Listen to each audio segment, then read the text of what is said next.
even though I got a tripod for my B-day, I'm sitting here chilling, reading, and I don't want to go get it. So today, you're propped back up on a pillow at a weird angle. So I finished Love Lucy by Lucille Ball, and this is it was written in the 60s, I want to say. Can't remember. It ends in 1963 or 4.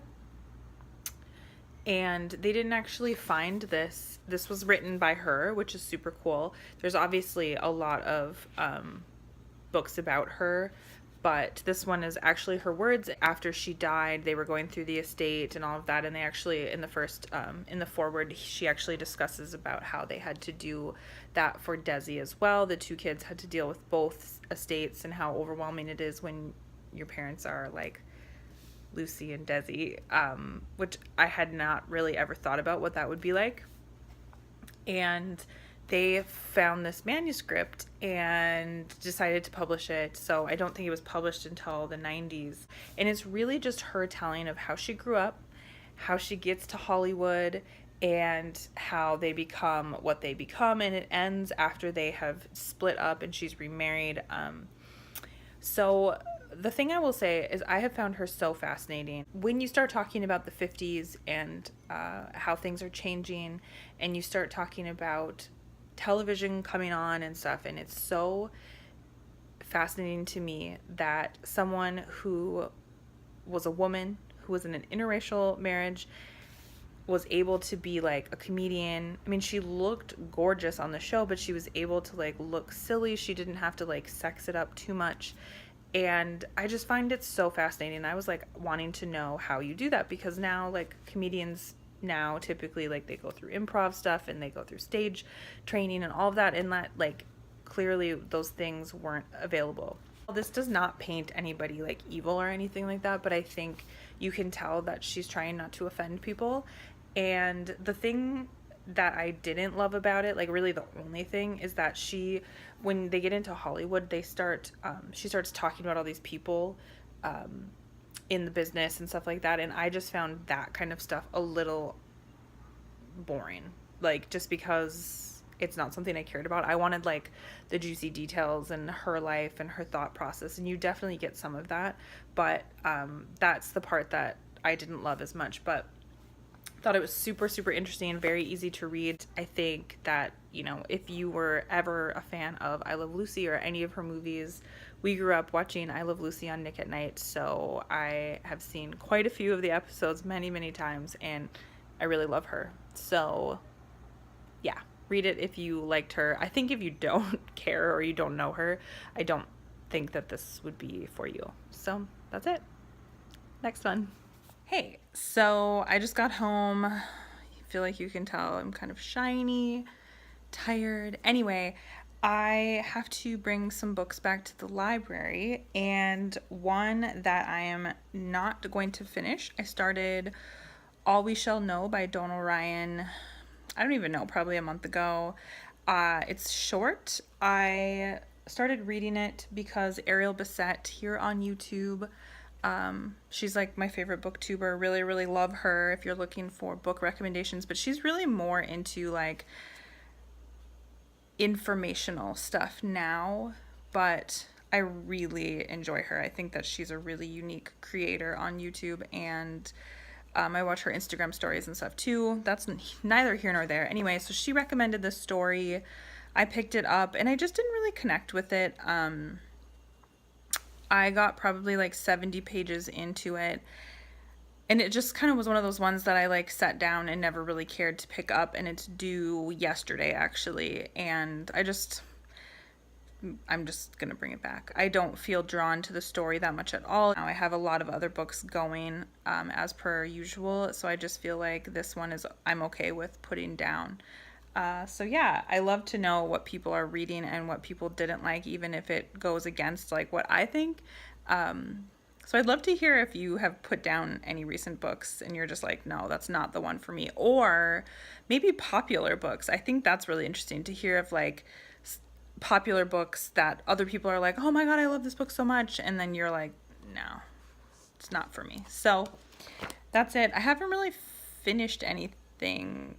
I've started a lot. I'm almost done with an audiobook, I guess. But I feel like I gotta get going, right? Yeah. Now I have to go make my lunch for tomorrow, make dinner for tonight, and I have a meeting at like 6 o'clock that I don't feel like going to.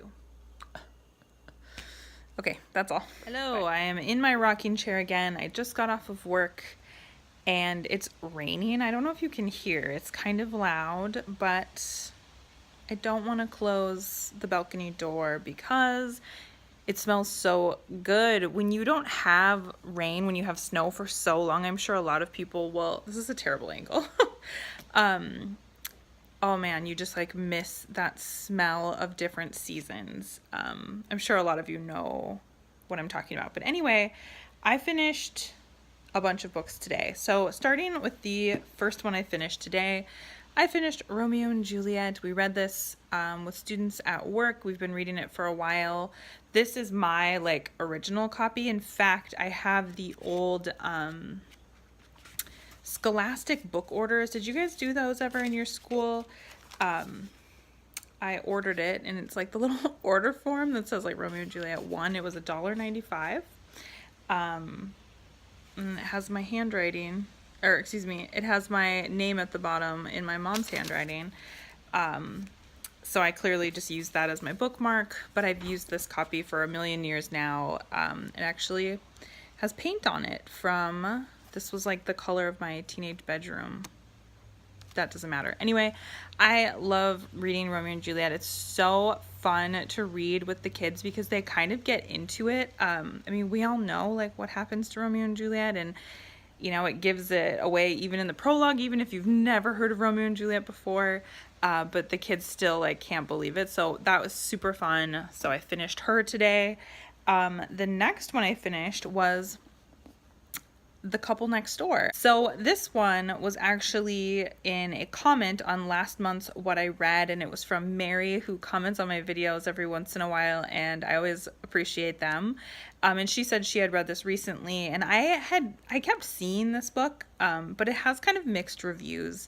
So I decided I wanted to read it, and I really enjoyed it. I don't know if I would tell everybody to read it.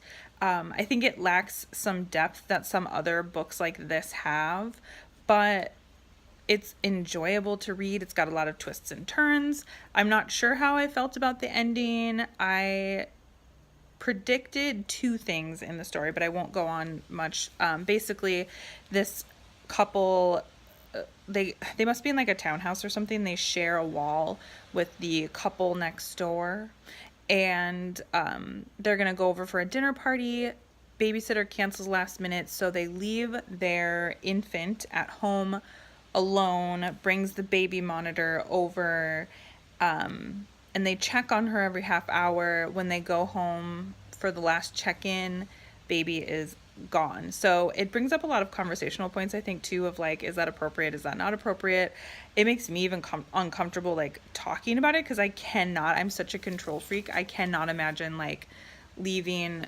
Like, is it a big deal that you're literally just next door on a shared wall? Probably not, like considering that like if you have a large house, it's probably very similar. But oh my gosh, it makes me so uncomfortable. Like, I know that I wouldn't do that, but I'm just like a control freak about stuff like that.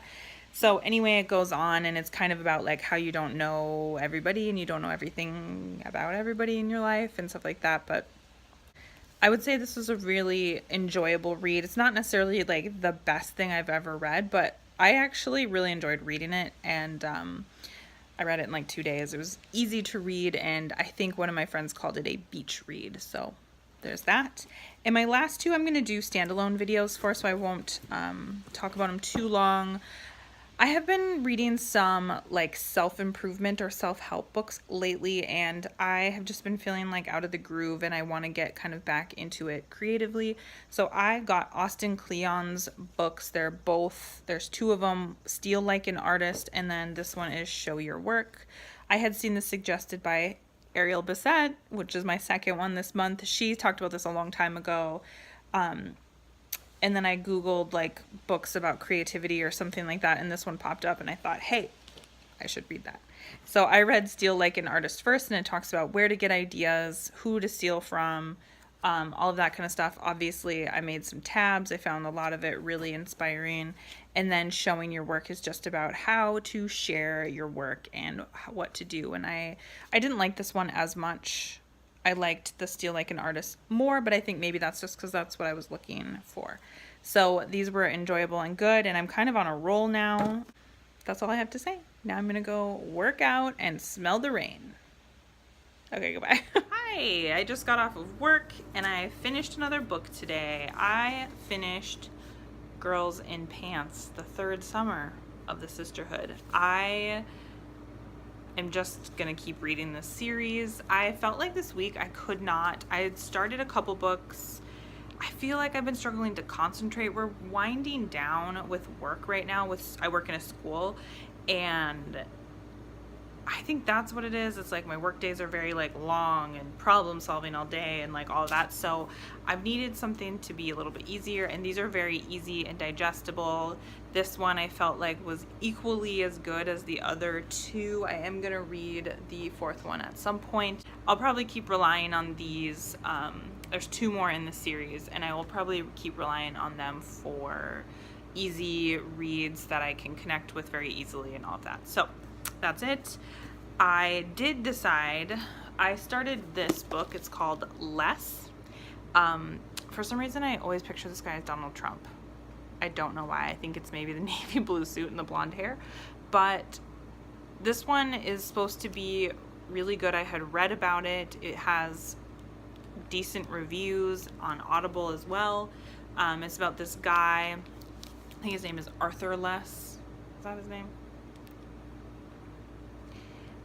Yes, his name is Arthur Less, and he finds out, he's older, he's 50, I want to say, and he finds out that his ex-boyfriend is engaged, and he wants to say no to the wedding, and decides to fill his schedule up with stuff, with events and stuff like that, in order to pass on it. I started reading it, and I could not get into it, and I don't know if it was that whole, like, because I have been struggling to concentrate, but I struggled to get even like 20 pages into this. I like to show the books that I'm not going to read as well. So that's it, and it is the 24th, so for sure I will get at least another book, but probably a couple. I'm going to try to read some books on my Kindle next, because I keep buying books for my Kindle when they're on sale for like 99 cents, $1.99, $2.99, and I have like 10 books on my Kindle that's just, they've been sitting there. Some of them have been sitting there for over a year. That's my goal. We'll see if I actually do it. So that's it. I'm gonna go do some yoga now. I forgot that the air conditioning is running and you might be able to hear it, so hopefully it's not too annoying. Okay, that's up. Hey, it is June 1st today. I look so tired. It's like 5 p.m. and I've just been hanging out for a while. I had today off. School ended and I start my like summertime schedule on Monday. So today was a day of errands and meetings and then chilling out, but I didn't realize how tired I looked. It doesn't matter. Anyway, I finished one book yesterday and I quit another book about 2 weeks ago. Wasn't sure if I was going to go back to it or not, so I'm officially cutting it off. I'm going to run to the library and return some stuff today, so I guess I will go in with the one I quit. So I started reading Not That I Could Tell by Jessica Strasser. I had seen this, I think it was on like a Goodreads article or something like that. There's like a piece of something like tiny and black on it. Do you see that right there? And I thought it was like a tiny bug, but it's not. Anyway, I started reading this. It's about a woman who disappears, and she was hanging out with all of her neighbor, like, women friends, and it was supposed to be, I feel like once I'm telling you that kind of plot, you can kind of tell what kind of story it was supposed to be. I want to say that this was grouped in with like a, you know, woman goes missing, runs away, like kind of story like Where'd You Go, Bernadette? This one just wasn't that compelling to me. I struggled. I got to page 63. There goes my bookmark. Now, I'm not saying this was necessarily like bad. I just think sometimes books don't fit with you at that time, if that makes sense. I'm sure other people can relate to that. So I am going to give this up. I have so many books that I want to read. Especially after watching The Great American Read. I would really love to read Gone with the Wind. That's one I want to read. I kind of want to reread Catcher in the Rye. I haven't read that since I was in my early 20s. And kind of want to read The Picture of Dorian Gray. I found that very intriguing. I actually have that one. So I kind of want to do some classics this summer. Gone with the Wind, though, is so huge. One of my coworkers started reading it, actually, and she said she was really, really liking it. It has such great reviews. If you have read that, okay, so I've only ever watched the first part of Gone with the Wind, so I'm not sure. I'm like apprehensive about starting Gone with the Wind because I feel like it will take so long, but I do want to do a few of those before the fall. And one that I finally finished, I've been reading it for like a year and a half, was Just Kids by Patti Smith. I'll insert a picture of it. I read it on my Kindle, and I don't know, it's one of those books that people really love. You hear that a lot. I mean, Patti Smith is like pretty iconic, and I didn't really know a lot about her life, and this is her story about her relationship with Robert Mapplethorpe. Is that how you say his name? Ooh, I don't want to say that wrong and then sound like a total idiot. But anyway, so it's their relationship over like a couple decades, and it's very, very interesting. I loved the beginning. I loved the end. There are some like spots towards the end where it's just like beautiful poetry. It's so good. Like, there's one specific paragraph that I actually have highlighted on my Goodreads, and I kind of like, side note, I love that when you read on a Kindle, if you connect it to your Goodreads, it will keep your highlights. I love that. I think that's like such a cool thing for like someone who loves quotes. That's super cool. So if you don't do that, that's a really cool thing, and you can make them public. So I made mine public. It's just so good. But there was a bunch of it in the middle that I found like not as exciting for me to read. So it's a lot of name dropping. It's a lot of these like big people, and I sometimes felt like I was like disjointed in that. But I think that was just me. Most people love this novel, and I actually would not say I didn't like it. I just would say that I liked like certain parts of it more than others. But that's the way I ended my reading in May, and I'm really glad I finished it. And I kind of felt like for me it was better that I read that story over a course of time versus just pushing through it, because I think it felt a little more epic that way. I would like to know what you read, if you read anything that was like notable to you, even if it's like anything. I love like when people recommend like articles to read or anything like that, but even if it's a children's book or something, whatever you're kind of reading or into right now. And I also want to know if you've given up any books, because I feel like lately I've just started reading them and then I'm like not into them and I'm over it, and it's getting easier for me to stop. I used to feel like, no, I have to finish it, but I actually really like stopping books if I'm not connecting, because I have so many that I want to read. So have you quit anything ever, or have you quit anything recently? So that is everything. Again, thank you so much for watching, and make sure that you tell me what you read this month. Okay.